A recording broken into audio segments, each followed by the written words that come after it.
everybody. Welcome to PJ Storytime. We've been enjoying this book by Beverly Cleary called Henry Huggins. And you can see on the cover, here's our pal Henry and his new dog, Ribsy. Yesterday when we read our chapter, it was all about Henry's experience with having guppies as a pet. And what started out as 2 guppies very quickly evolved into millions of guppies. And I thought he was very clever in how he decided to get rid of the guppies. Do you remember what he ended up with? Yep, still a fish, but he has 1 catfish. That's cute. Looking forward to tonight's chapter, Henry and the Nightcrawlers. I wonder what that story's all about. When Henry came home from school one Friday late in September, he shook all his nickels and dimes and pennies out of a marble sack onto his bedspread. His expenses had been heavy, and he knew he didn't have much money left. The first thing he had done after finding Ribsy was to pay for his license and buy him a collar. Naturally, he didn't want his dog to eat from an old chipped dish, so he had spent 69 cents for a red plastic dish with D-O-G printed on it. This nearly exhausted his savings. He had spent his silver dollar on the guppies and all his allowance to take care of them. Do you remember that? He had to spend all his money and all his free time feeding all those guppies. Then he had sold the guppies for $7 and spent all $7 for the tank and thermostat for the catfish. That's how that goes. At breakfast this morning, his father had given him his weekly 25 cents. Besides that, he had 6 cents saved from last week's allowance. He also had a nickel that he found in the park. And then there was his Canadian dime. He could try to spend that, but he hated to after keeping it for almost a year. He might want to start a coin collection sometime. With a Canadian dime, he had 46 cents, not counting 9 cents he could get for 3 old milk bottles he had found in a vacant lot on the way home from school. But it was not enough. What he's trying to get. Henry needed $13, yikes, and 95 cents plus 41 cents for tax. Henry needed all this money because he wanted to buy a football, a real football, from a sporting goods store. Not just a toy football from a department store. This time he wanted a genuine cowhide football stitched with nylon thread and laced with buckskin thongs. Every boy on Klickitat Street wanted one. As Henry looked at the money spread out on his bed, he heard someone calling, "Henry!" Henry went to the front door, and there on the front porch stood Scooter McCarthy. Henry was surprised because Scooter didn't often come to play with him. He was a 5th grader and bigger than Henry. Henry was even more surprised when he saw what Scooter was holding. A real cowhide football stitched with nylon thread and laced with real buckskin thongs. "Hi, Scoot," said Henry. "Boy, oh boy, where did you get that football?" "My grandmother sent it to me for my birthday," answered Scooter. "Your grandmother?" Henry could hardly believe it. "My grandmother sends me sweaters and socks." "My grandmother sends me keen presents. Come on out and throw some passes with me." Scooter pounded the football with his fist. It made a drum-like sound. Henry could hardly wait to touch the leather. When the boys, followed by Ribsy, went out to the sidewalk, Scooter ran up the street away and threw the ball back to Henry. It hit some branches that overhung the sidewalk, but Henry caught it anyway. That ball felt just right. It was big and solid and smelled of new leather. Henry lovingly ran his hands over its surface before he sent it sailing back to Scooter. The ball hit that branch again. "I know what," said Scooter. "If I went on the other side of the street and we threw it back and forth across the street, we wouldn't hit any trees." Why does that sound like that might not work out? He tucked the ball under his arm as if he were running 90 yards for a touchdown and sprinted across the street. Pow! The ball sailed into Henry's hands. It made a deep, hollow sound, just the kind of sound a good football should make. Henry sent it back across the street. Pow! Scooter caught it. Back and forth the ball flew until Henry's hands began to tingle from the smack of leather against them. "Throw it to me once more," called Scooter, "and then let's go down to the empty lot and practice kicking." Henry wished that he could carry the ball, but after all it did belong to Scooter. He gripped it firmly and threw it back over his shoulder. And drew back over his shoulder. This time he was going to throw a perfect pass, the kind he had seen all Americans make in newsreels. As he started to bring his arm forward, Ribsy gave a sudden bark.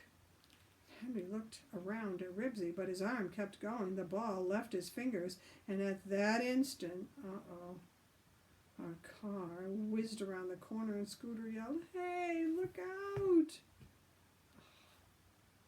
But it was too late. There was nothing Henry could do. The speeding car did not slow down, and for one terrible moment he thought the ball was going to hit the driver. Instead, it sailed into the rear window, bounced against the closed window on the other side of the car, and then fell inside. So it didn't pop. I thought that's what was going to happen. The car raced on down the street and screeched around the corner on two wheels, and the football was gone. The boys stared after the car. Henry was so surprised he stood there with his arm in the air. When he finally remembered to bring it down, he was speechless. "Ah, my football!" exclaimed Scooter. He stopped looking down the street after the departed car and looked at Henry. "My ball is in that car," he said accusingly. "Yeah, I guess it is." Henry was uncomfortable. "Maybe the man in the car will bring it back in a little while," he said hopefully. "Oh, he'd better," said Scooter grimly. The boy sat down on the curb to wait. "Boy, I bet he was going 80 miles an hour, said Henry. "I couldn't even see his license plates." "He ought to be arrested," said Henry, who was anxious to talk about anything but Scooter's football. "He might kill somebody," said Scooter. Excuse me. The boys waited and waited. The longer they waited, the more angry Scooter looked. "I don't think that car is going to come back," he said finally. "It's all your fault. You threw the ball." "Yes, I know," admitted Henry, "but it wasn't my fault that Ribsy barked and that old car came by just then." "You shouldn't have thrown it," Scooter scowled darkly.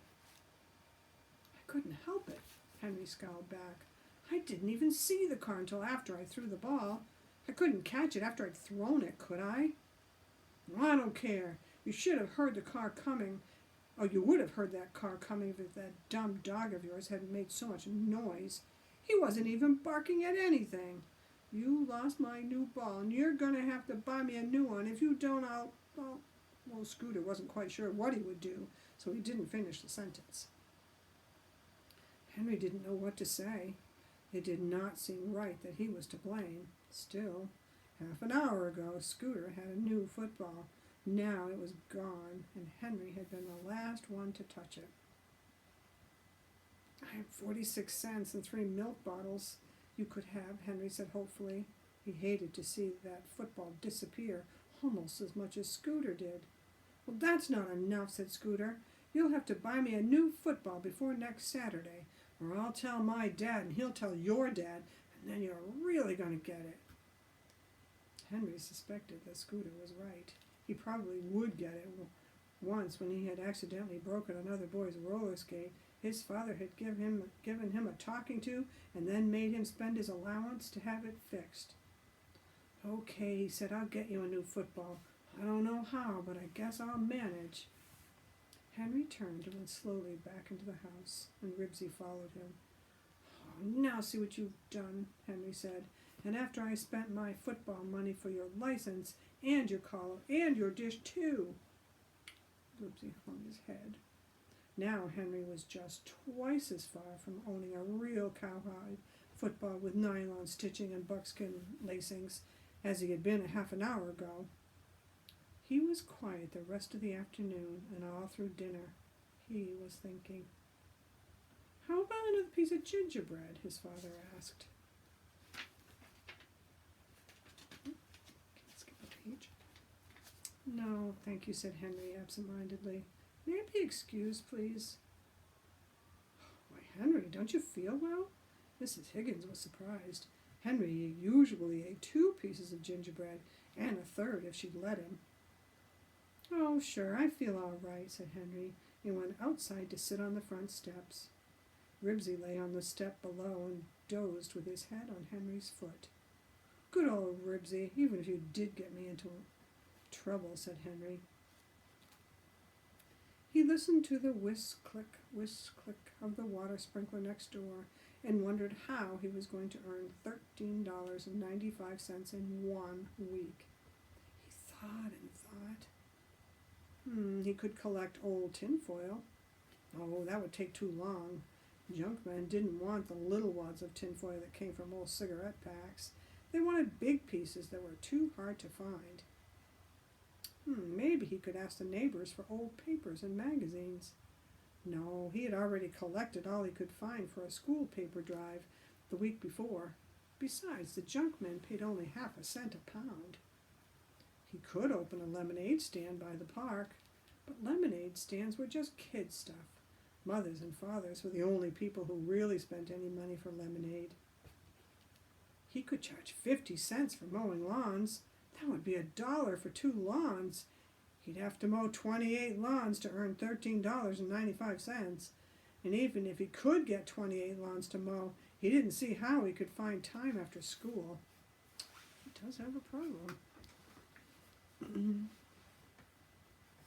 As the evening grew darker, Henry still sat on the steps, thinking and listening to the wish-click of the water sprinkler. Wish-click, wish-click. Then Mr. Hector Grumby, who lived next door, came out of the house and shut off the water. Henry liked Mr. Grumby, but he wasn't so sure about Mrs. Grumby. She sprinkled dog begone on her shrubbery, and Ribsy disliked the smell very much. I think she doesn't want Ribsy watering her plants. Henry noticed that Mr. Grumby had a flashlight in one hand and a quart fruit jar in the other. Mr. Grumby set the jar on the sidewalk, tiptoed onto the lawn, and flashed his light on the grass, bent over, and pounced on something.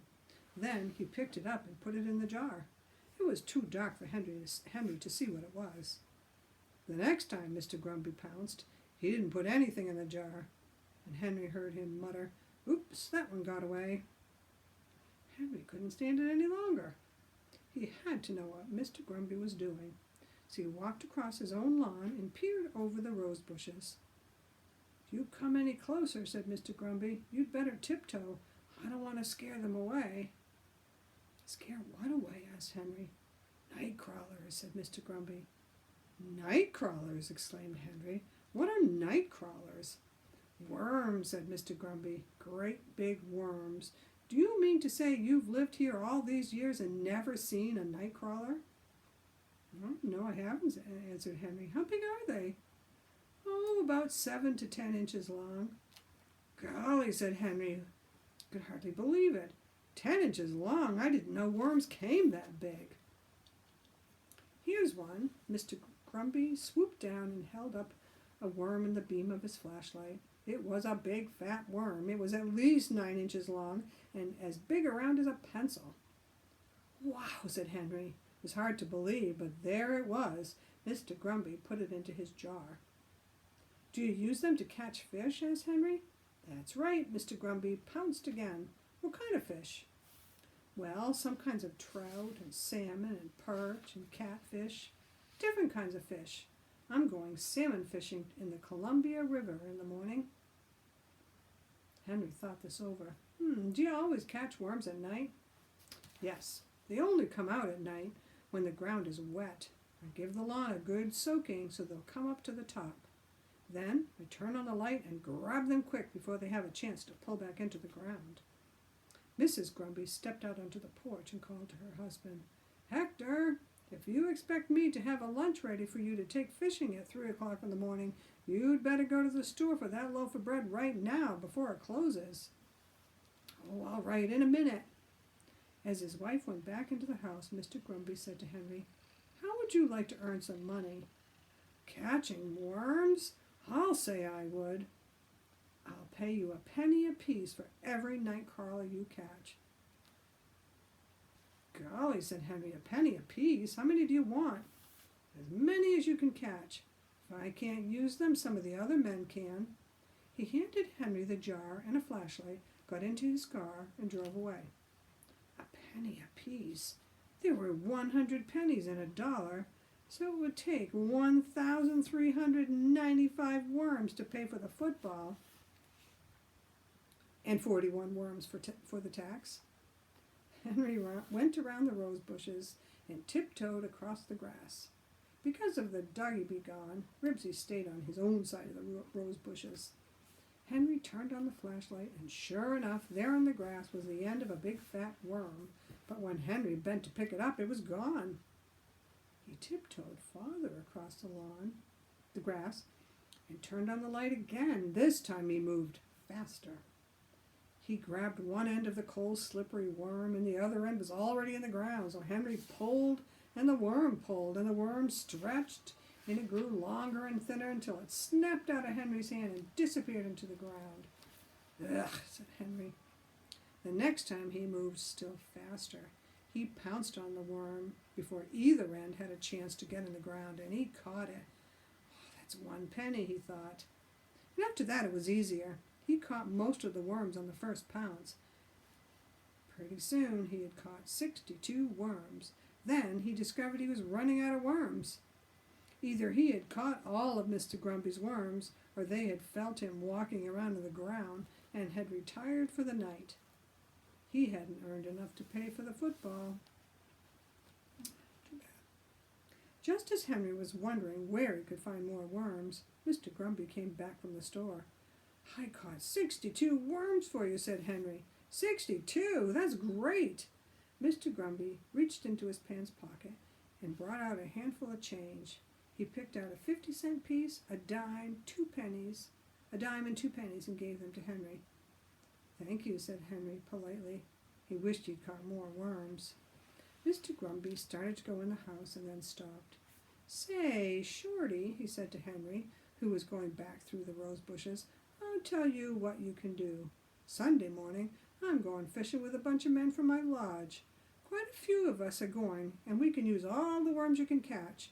Tomorrow night, you get someone to help you and catch enough for all of us." "Sure," said Henry eagerly. "I'll catch hundreds of worms for you." "Swell, we can use them," answered Mr. Grumpy as he went into the house. Henry sat down on his front steps again. Because he needed so much money, he knew he would have to catch all the worms himself. That meant he would need a lot of wet lawn. His mother would be pleased, even surprised to have him water the lawn. But his lawn and the Grumpy's lawn wouldn't be enough. Maybe he could ask all the people on the street to water their yard Saturday evening. However, if he did that, Beezus and Robert and the other kids would ask what he was doing. Henry was afraid they'd want to earn money catching worms too. He knew Beezus would want to. She was the kind of girl who would like catching worms. Henry sat on the steps, wishing he had acres and acres of wet lawn. He thought and thought about millions of wet green blades of grass with big fat worms peeking out from under them.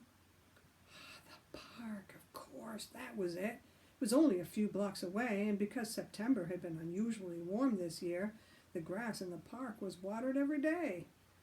If his mother would let him stay up later than 9 o'clock, he knew he could catch enough worms to pay for that football. Poor Henry. It's a bummer, as they say. Henry went into the living room where his mother was knitting an argyle sock. "Mom, can I stay up later tomorrow night?" Henry told his mother the whole story. Mrs. Huggins put down the sock. "Oh, Henry," she said, "how do you manage to get yourself into such messes?" "Oh, gee," said Henry, "I didn't do anything. I just threw at this football and—" Yes, you told me," his mother interrupted. "Yes, you may stay up tomorrow night, But for goodness sake, Henry, after this, do be careful with other people's belongings. Saturday was an anxious day for Henry. He wanted to avoid Scooter, but he also wanted to go to the park to make sure the grass was being watered. Unfortunately, he had to pass Scooter's house to reach the park. He walked on the other side of the street, but Scooter was in his front yard, tightening the chain on his bicycle. He shook his fist at Henry and yelled, "You get me that ball or I'll fix you!" "Yeah, you and who else?" Henry yelled back and kept on going. When he reached the park, he was relieved to hear the swish of the sprinklers and see water spraying over the grass. He could earn $13.95 before he went to bed that night. That evening, Henry didn't even wait for dessert. He borrowed his father's flashlight and several old mayonnaise jars and ran down the hill to the park. It was a warm night, and the tennis courts and swimming pool were floodlighted. It was only beginning to get dark, but Henry hoped it might be dark enough under the bushes to start catching worms. He couldn't afford to waste time.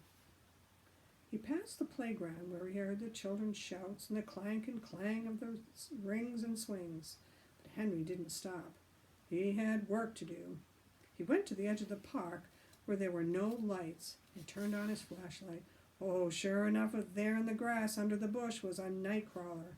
Henry nabbed it and put it in the jar. Then he caught another. He caught worm after worm, 431, 432, 433.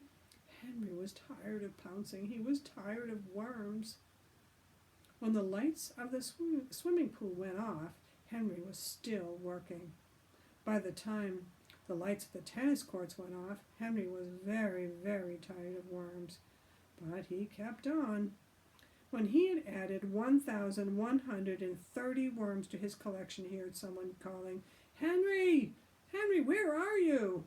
It was his mother. "Here I am." As Henry stood up to rest his aching back, he saw his mother and father walking along the path. "My goodness, Henry," Mrs. Huggins exclaimed. "Haven't you caught those worms yet? You can't stay out in the park alone all night."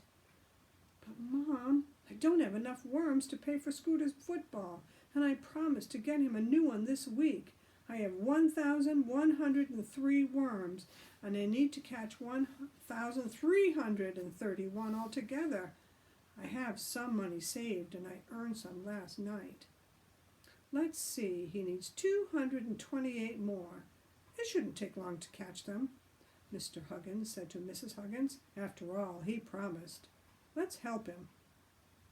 So Henry and his mother and father bent and pounced together.